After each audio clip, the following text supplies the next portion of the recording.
that we need to see ourselves as point of where the voices change, not in terms of them taking in a different identity that we do not want, but actually seeing that the world is full of variety, not only of people, not only of cultures, not only of ways of being and life, that all these ways of being in life matter and are relevant and also need to be included. And I found it is extremely powerful to learn something from the voice of the person who teaches, to listen to the experience by their voice. So when I hear Olga and Andres talking about their community, I learn so much. And when I hear Charlie or Lainey talk about the technical parts of the building this project, it's impossible not to see the energy we put in this project, because we believe in this and we build it together.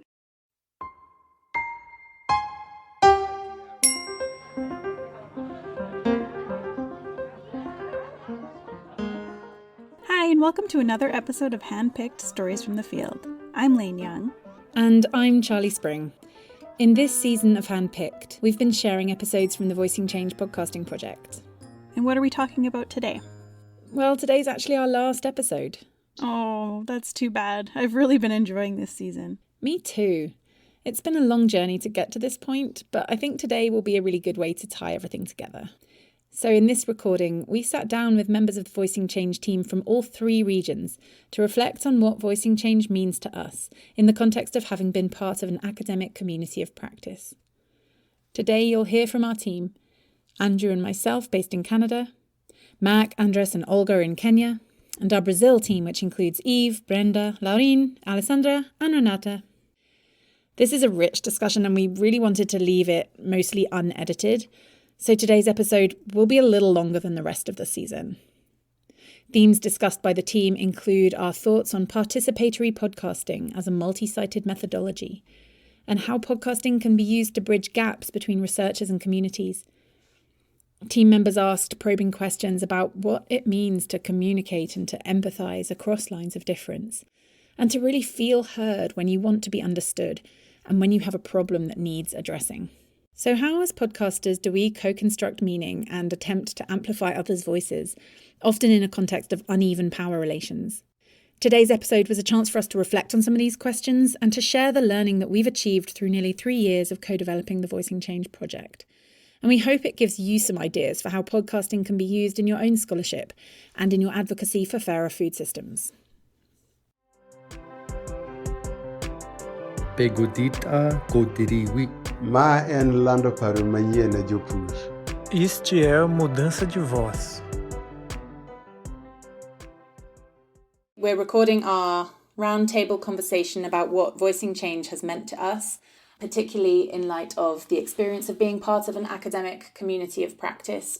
Andres, would you like to speak for a few minutes about some of the experiences you've had and what Voicing Change means to you? Yeah, I'll be happy to do that. Thank you, Charlie. So if I can remember from the time I joined in on Voicing Change, I think that was 2022. And well, the level I was in academically at that point, I can say that being in the Voicing Change project and also engaging with all these academics worldwide, and also having a platform to share ideas and to hear other people's perspective on the same ideas has really helped me build confidence academically, has helped me grow critical thinking skills where I can actually try to kind of take all this perspective and kind of try to triangulate what all these perspectives when combined would mean. If I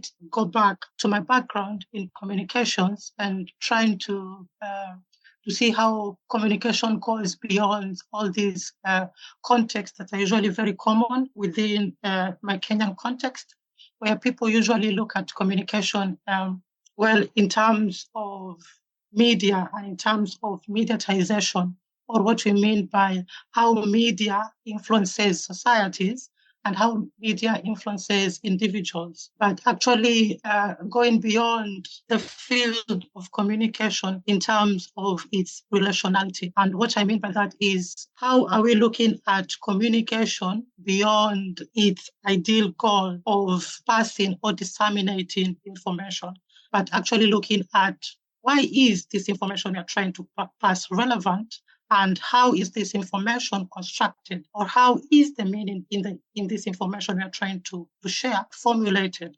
And being part of Voicing Change and being part of this academic community of practice has taught me how to think about that. So, for example, through our collaborative podcasting sessions where we are collaborating in scripting, we are collaborating in thinking of the ideas that would go in a podcast, actually teaches us or teaches me, in terms of my background in communication, that there are ways that meaning can be constructed in a way it builds the individuals within the communicative action or whatever the communicative activity is, and going beyond and seeing how this meaning could build or could lead to social change.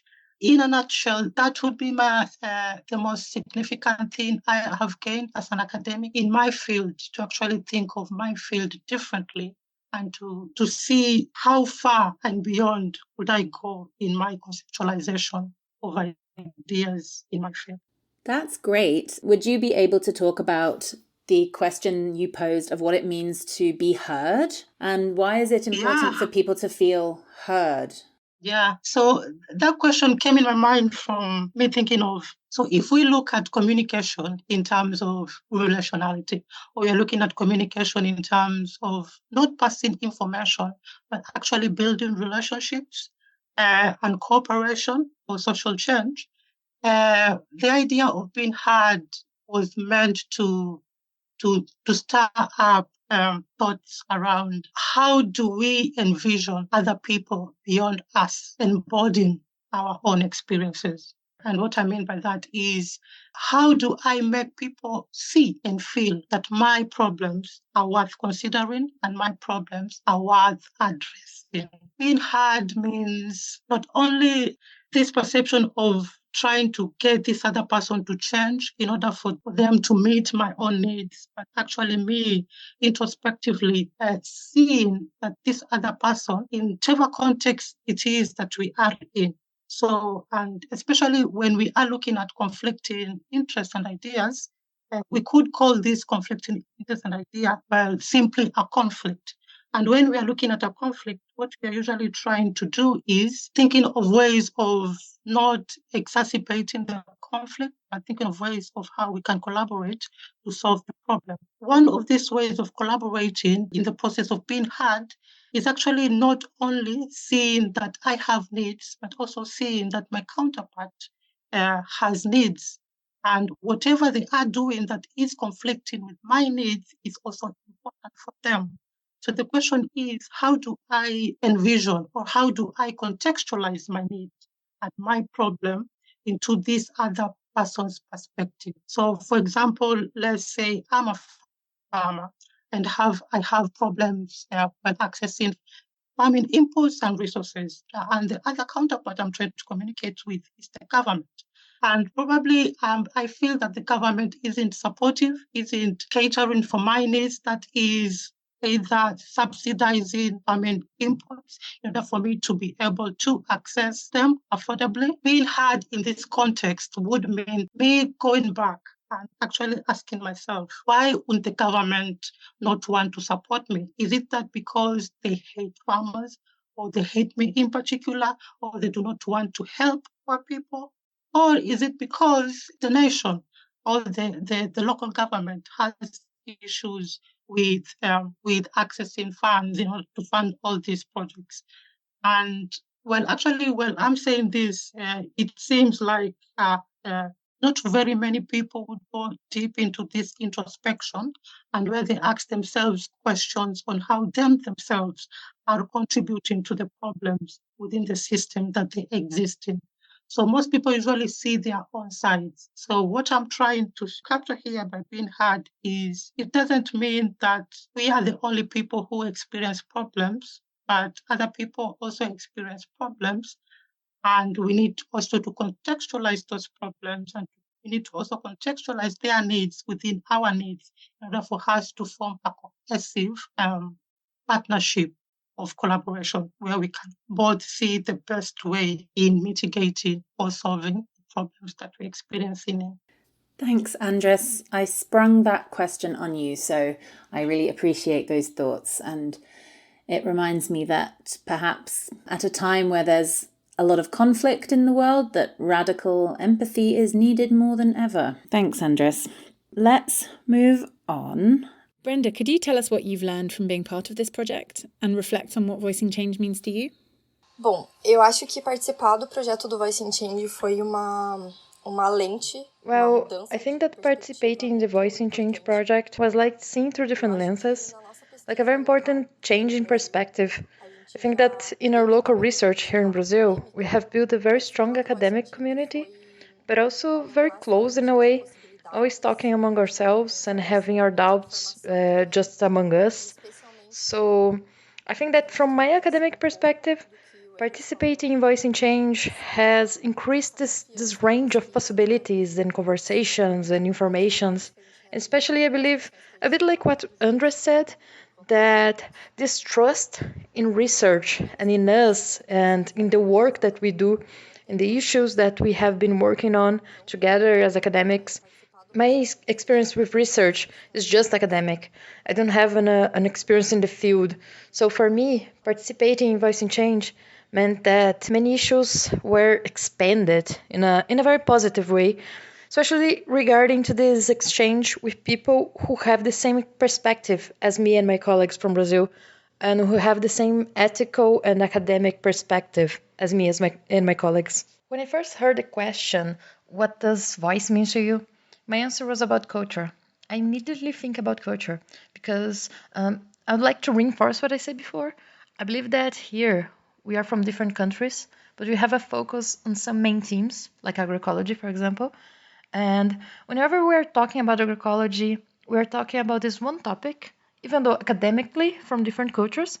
I think that this is one of the strengths of Voicing Change in comparison to like different projects that we have, like in the field and with the farmers, because even though we have very specific themes, we're still talking about culture and this exchange of culture, and in what way can we like share it with each other. For me, always within Voicing Change, there's the challenge of how to communicate, how to make this cultural bridge in a way that's coherent and respectful, but especially how to be honest to what we see in the field. So I think it is extremely important that the cultural aspects of the project are always very central, because I believe that that is the challenge that the project will always have to face. So for me, to learn about the culture of Kenya has been an amazing experience as a researcher, but also to be a researcher trying to communicate the local culture of my country has been very, very important.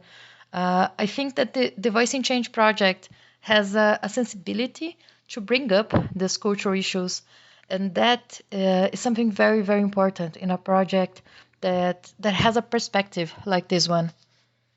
About the change part of Voicing Change, I was just talking about how in Portuguese the translation sometimes is a little flawed, because it almost seems like a disruptive change, but for us it would be like an adaptation, the observation and the understanding of this exchange between different realities, different cultural realities, especially towards food systems, which for me has always been a huge learning experience.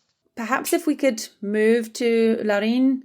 Well, I believe that one of the biggest problems of Brazil's university is their distance from the community. Even if the research is about the community, there are rare cases where feedback is provided, where the community actually learns about the results and experience them. This has always been an issue that I have personally sought to try to find an exit that connected the community of the community and academy. I think the VC meets this proposal. I had a habit of consuming podcasts, but I had never worked with anything similar, not even with oral history like your colleagues. Making a podcast has changed more difficult than I imagined, especially when it comes to the ethical limits of manipulation speak. As for the limit of the project, I found that a problem we need to deal with is the difficulty of material research truths who really matter here in Brazil, which are the farmers. We do not have data of the consumption of this type of material by farmers. Perhaps some different type of the intervention is needed with the use of commodity radio stations. Acho que é isso. Muito obrigada, Lorin. Você quer falar complementar alguma coisa em português? Ficou muito bom. Então, tem o detalhe também. So there's also the detail that I was commenting on, that I think that the literal translation to Portuguese continues to be a problem regarding the issue of the name voicing change. Because I think that the idea that we Brazilians have in Portuguese is that change necessarily means something that is a transition, and not necessarily that there's an expansion of this voice. But as it is that the objective of the project? Perhaps the change may involve some kind of manipulation of an idea. And I imagine that it could be something that has a negative impact, not in the project in general, but in how we be perceived by people. But this is a detail that we need to be careful. We need to think a little bit more about this. Thanks, Laureen. I think Brenda and you had both mentioned this, that actually voicing change made it sound as though you want to change people's voices rather than amplifying perhaps the changes that people are making or the changes that people are experiencing. And I love what you said about, I think it was the ethical limits of manipulating speech, and how as academics we often do that in our writing. You know, we listen to people, we take interviews, and then sometimes we take quotes or we interpret what they've said and we might fit it into our theoretical framework, and we're sort of changing voices. We're changing their voices, perhaps in the more negative way that you mentioned. And I really hope that this project has given us at least a method for trying to question ourselves doing that, and a way to actually share voices in ways that we can't manipulate so much. But I think that's a really important and big part of what this project is trying to grapple with. Thank you so much for sharing those really important points, and the point about the distance between universities and communities as well. Even though we say we want to help communities and we want to speak on behalf of communities, often there is that real communicative gap. And that, you know, I think there's still work to be done on thinking about whether podcasting is the right methodology for closing that gap. So, Andrew, if there's anything that you wanted to add at this point that you think might be helpful for our conversation in terms of some of the things you said before about what you feel have been the real benefits of voicing change as a project, and about the academic community of practice? A lot of the benefits that we've seen as part of this community of practice has really been, voices of the master students and the young professionals who have kind of come in and added their voices to our meetings and our processes and the research. We struggled with a few things because we all came at things differently. We all had different backgrounds. We all had different experiences. And I think it's the process of learning from each other and listening to each other's voices that I think we've really kind of, hit our stride later on. You know, it's taken a while to get to this point where folks who may have been quiet in the first year or so of this project are now using their voice and challenging us to think about new things and in new ways. And just watching how these different perspectives have changed not only the approaches of the team, but I kind of reflect on how it changes my approaches as well. to research, because some of these new voices brought different perspectives and really, really kind of challenged us to ensure we're including voices that aren't represented at the table. I reflect on that a lot as part of this process, and so I'm often very grateful for this meeting in particular, because I think we've seen a lot of the voices on our team really being amplified over the past few years together, and really pushing us into different directions and deepened our understanding of participatory research, of food systems work, or just really kind of the language in that we use. Because I think we've really been challenged to think of our processes and make them more inclusive, because we're not just dealing with the communities that we know and have a lot of experience with, but we're dealing with communities that we don't know, and listening to kind of what works there and some of the methodologies that other folks or other kind of groups in different places around the world find effective or find appropriate for their kind of communities of practice. So it's been a really, an interesting journey for me as part of this as well, because we've seen all these perspectives, and I think we've done a good job, and as a team, to set the table and create this really kind of supportive environment for some of the kind of new generation of researchers to kind of think critically about some of our processes and really kind of challenge and move forward, particularly in kind of food systems work and community engagement. I was going to try and ask you a question about whether anything had surprised you about the role of the academic COP, or the way that that's worked, or any sort of big differences in your expectations of how you thought that would operate. So what I was surprised in this community of practice is just the depth of the conversations that we've had. I think we've all reflected on maybe how slow this process is and has been, because we are constantly reflecting on what we are doing and what our role is. We came to this saying, we're all participatory researchers, and then we really started to question what that meant. I think the challenge has been to actually kind of walk the talk of what it means to be participatory. And I think we all brought a little bit of something different to the table. And so it's meant that we've, especially in the early days, it was a bit of a slog sometimes, right? I remember we just had difficult agreeing on language and agreeing on how processes worked. I think we struggled because we all kind of came at it a little bit differently. And I just think that over time, and just having this constant forum to have these discussions, I think we've really kind of worked on that language, and really a lot of it's really kind of evolved to the place that we now kind of understand what the process is, and I think we've all bought into it.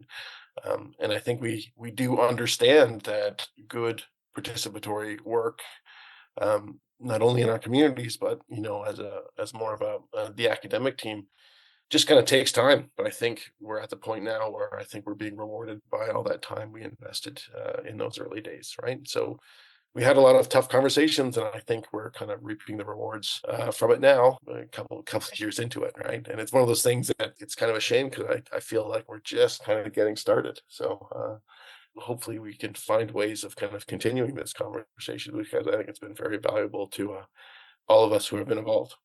Thank you, Andrew. I think that point about language is important. We've gone backwards and forwards on, is agroecology the framework we want to use? And Laureen made the point that, even the name of the project doesn't literally translate in the same way to Portuguese. So there are some things that will always be a little bit lost in translation, but I do think I agree that we have tried to sort of work on the shared understanding piece, and trying to come back to make sure that everyone's understandings of things are heard and thought about, even though that means that it has taken a lot of time.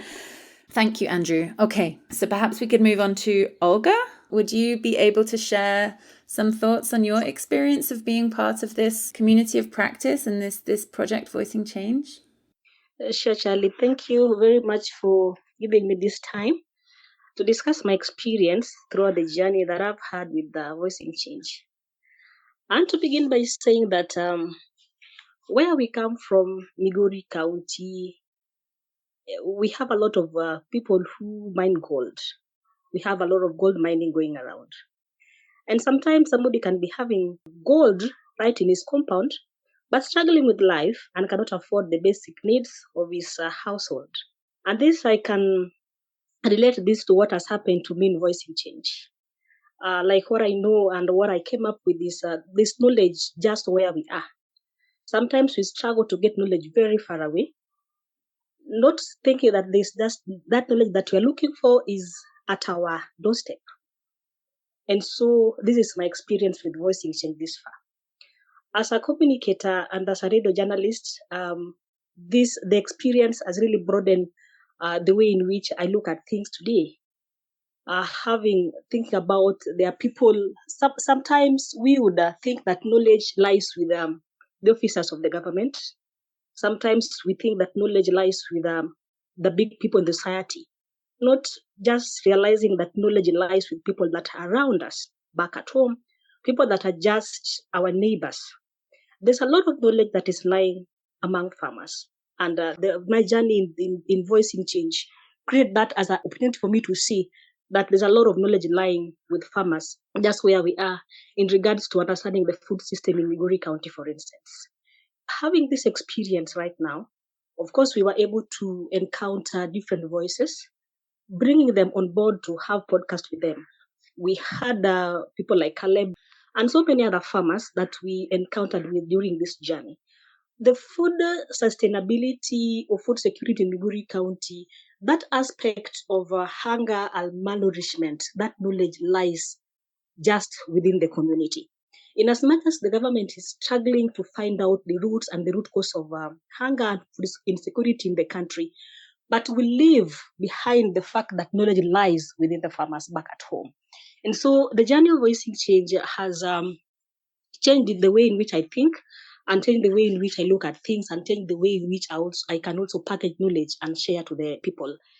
Going back to podcasting, because I've done a lot of podcast before, or even before this program and after this program.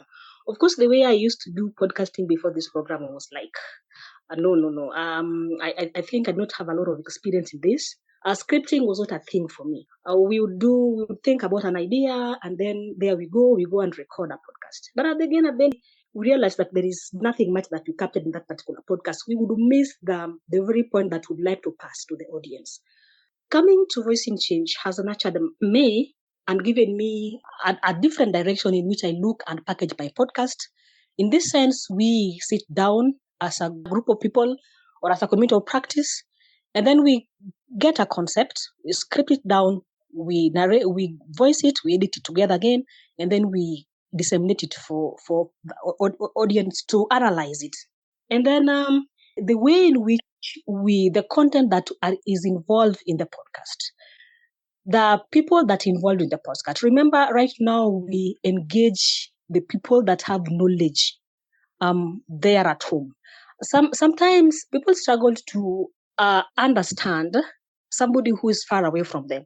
For instance, if you want to get an officer from the government to come and talk to a farmer, the relationship will not really augur well with an officer from the government talk to the farmer on a particular subject, for instance. But now when you bring a farmer on board, and this farmer is knowledgeable, and then this farmer talks to another farmer on issues pertaining particular way of farming, then that message is well received with other farmers too. I really like that point about the trust issue that you brought up, Olga. I think it's something that you've been able to do in a way that we've not been able to do in Canada because of your existing networks with the community radio and your contact with farmers.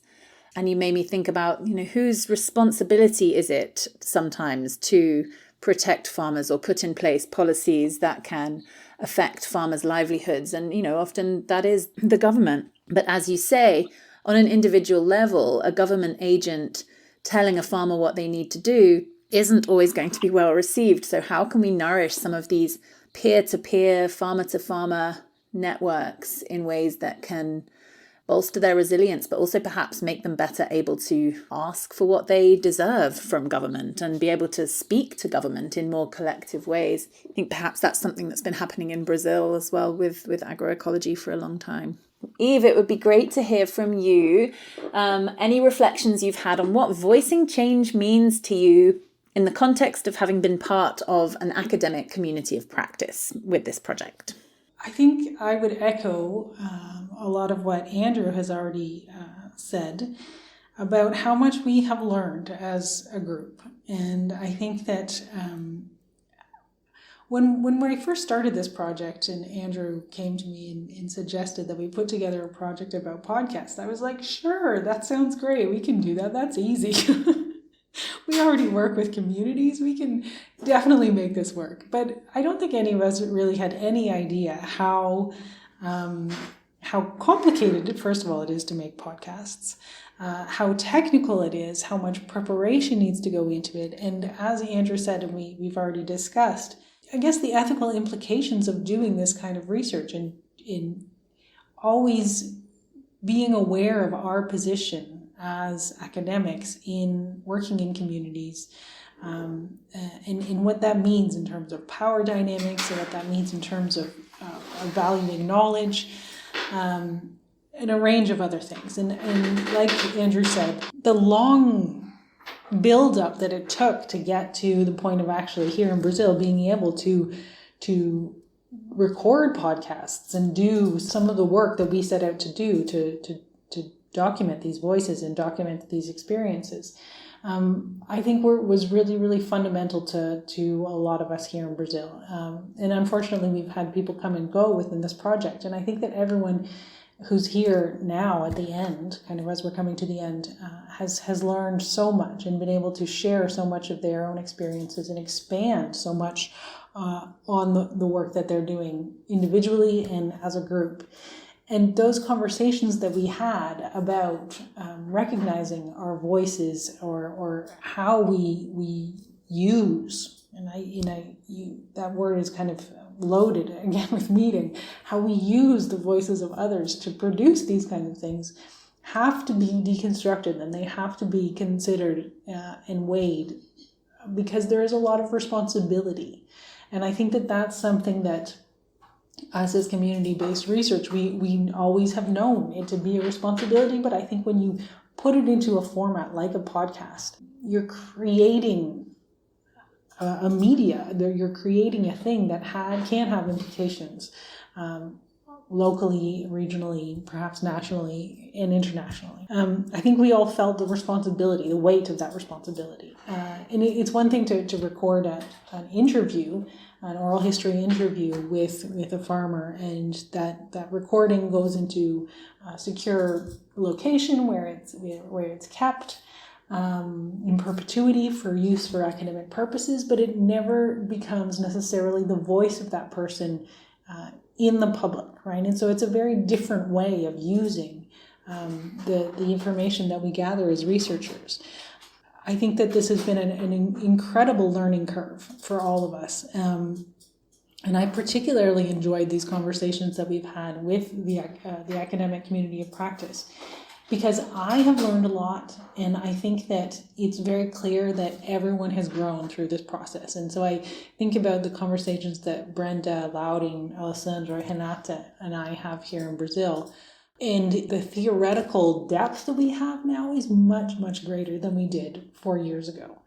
And I think about what the conversations that we have with Andrus that are always, in Olga, are always so enlightening. And because there's space to listen to and hear those different perspectives and think about different ways of looking at what we're doing that is so important to the research that we're doing. So what voicing change means to me means that I don't want this project to end, actually. I would really like for it to continue. And so I think that it has definitely influenced the things that we have done and we will do over the next several years.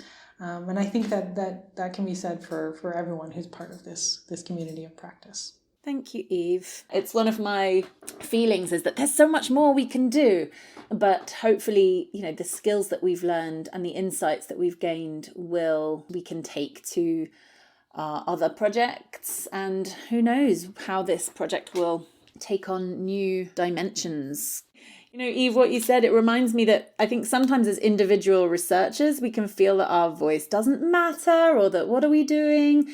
Sometimes when we do interviews, and you reminded me of my PhD and doing all of these interviews that kind of went into my thesis, but actually could have probably had a different impact if I'd been able to turn them into some kind of public conversation. But all of the assumptions were that, these are confidential interviews that have to stay locked up. And there's something slightly wrong there. And I think this project has maybe helped academia have a conversation with journalism a little bit. I sometimes think journalism doesn't always have the strongest ethical principles about how it elicits information from people and how it protects people's identities and stuff.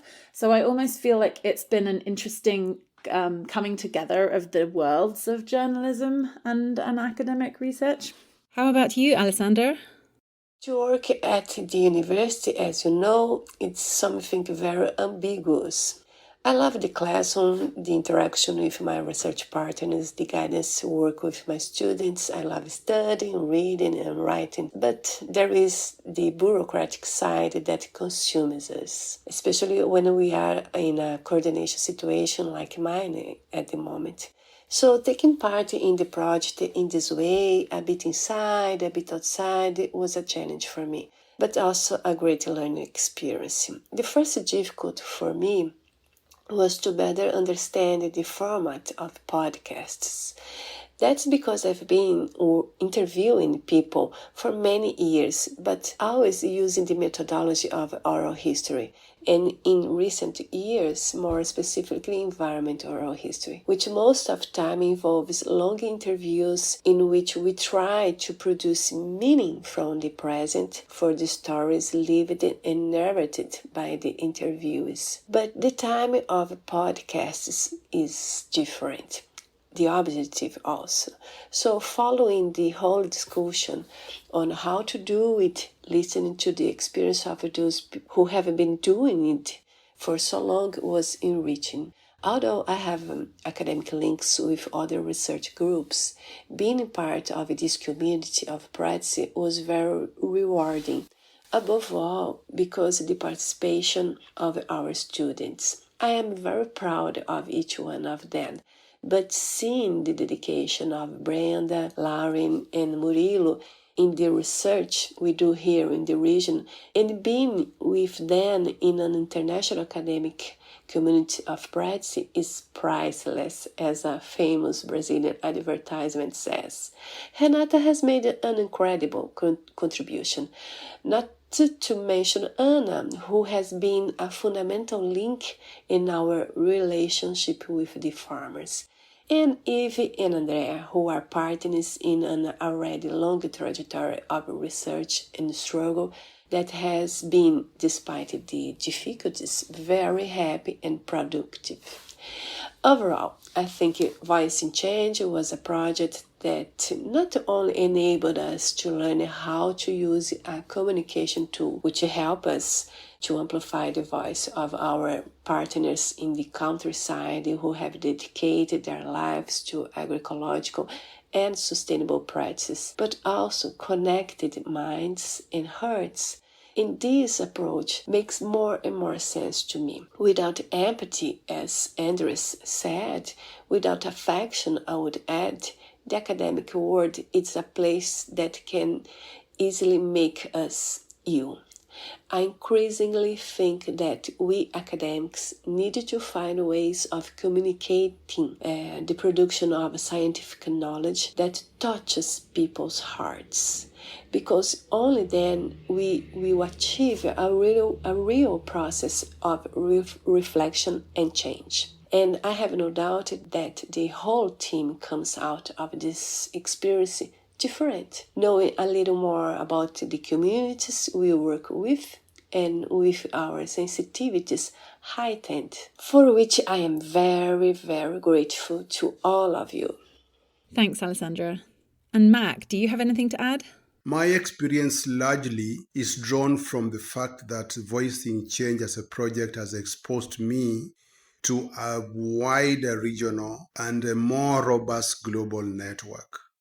Working with partners from Brazil and working with partners from Canada has injected new knowledge, new horizons into my thinking and into my perception of things as regards research, as regards managing a massive global project, and networking with a view to getting to understand how folks do their thing in different parts of the world, and merging all these together to bring change in each of the regions that Voicing Change as a project represents. And what Voicing Change means to me is coming together, having a discussion with farmers, with community of practice such as community radio organizations, such as non-governmental organizations working in the food sector, and working with organizations that are concerned with issues related to climate change mitigation and adaptation. And so Voicing Change means a lot in terms of how do all these organizations and stakeholders engage in robust discussions, and how do these robust discussions translate into a big collective voice on how sustainability can be enhanced, not just in Kenya, but in all the 3 regions where Voicing Change is implemented. And so what does change mean to me? Change means a lot of things, but specifically in the context of Voicing Change as a project, change means the tangible outputs and the outcomes and the impact that the project has after the years of hard work, the impact, the positive change that is realized and felt by the local people of Migori County and beyond, the new experiences, the new ideas, the new thoughts, innovations, such as co-creation of podcasts on agricultural issues, such as the use and reliance on traditional or indigenous knowledge to support research and to publish outcomes. Voicing Change, for me, is about now going out there with all the innovations, with all the new knowledge, with all the new insights, and voicing it out there for everyone else that wasn't participating directly or indirectly in the project to have a feel and to have a taste of what new stuff, what outcomes this project has been able to generate over the years.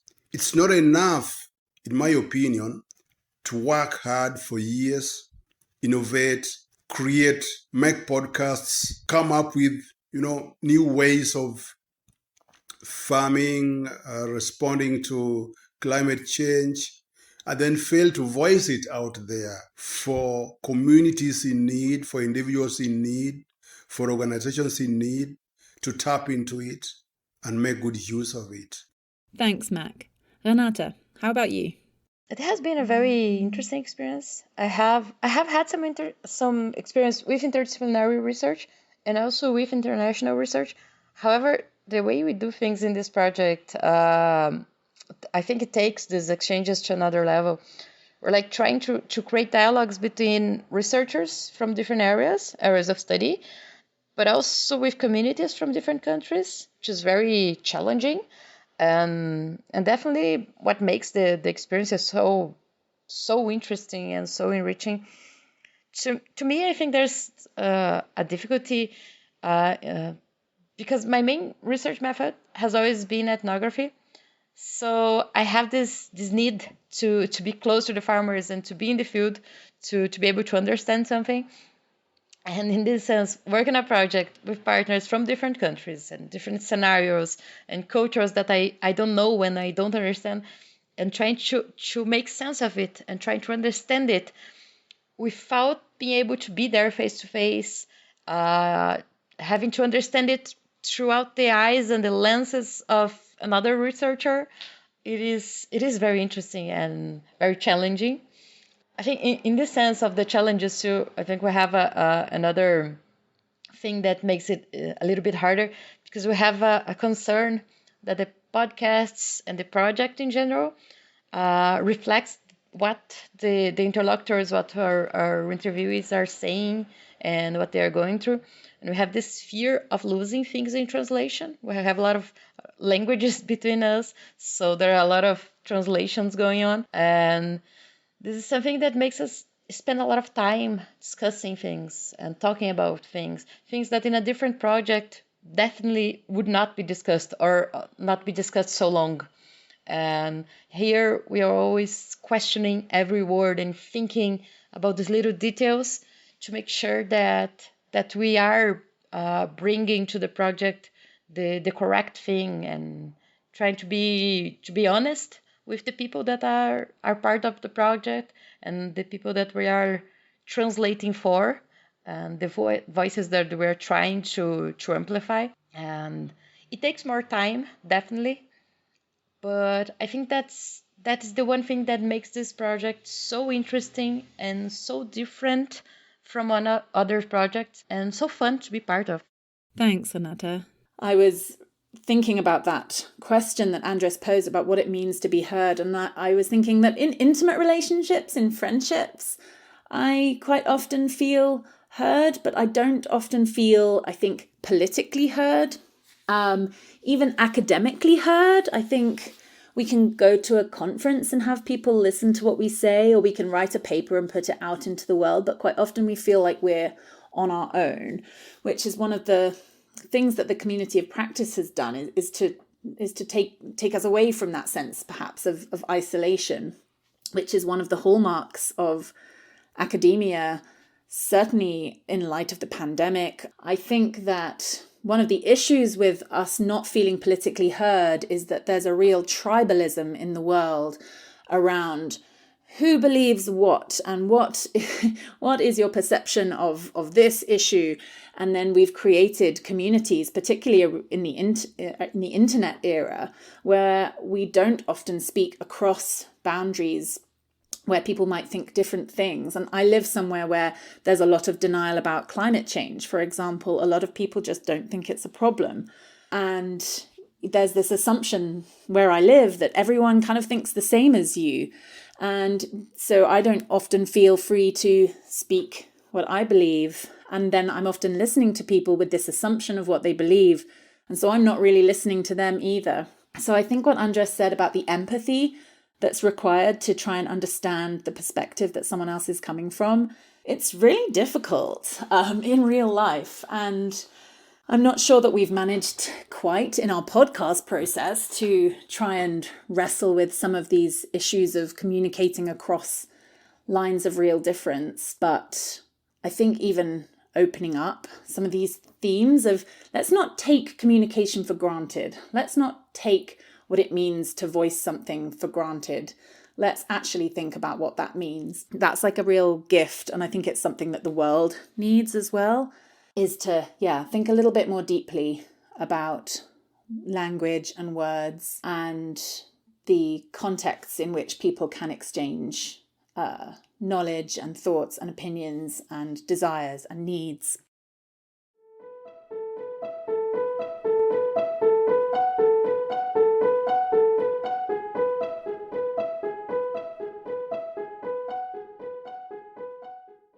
And thank you everyone for listening to this episode and to this season of Voicing Change. To learn more about the project and the people and organisations involved, do check out the links in the show notes for each episode. This final episode featured me, Charlie Spring, Enoch Makauma, Andres Katunzi, Olga Milicentaur, Eve Nemo, Brenda Rota, Laureen Silva, Alessandra Do Cavallo, Renata Kempf, and Andrew Spring. Editing and sound design were by Narayan Subramoniam. and our music is composed by Ali Razmi. Voicing Change is produced with support from the Laurier Centre for Sustainable Food Systems, Wilfrid Laurier University, the Centre for International Governance Innovation, and the Balsillie School of International Affairs.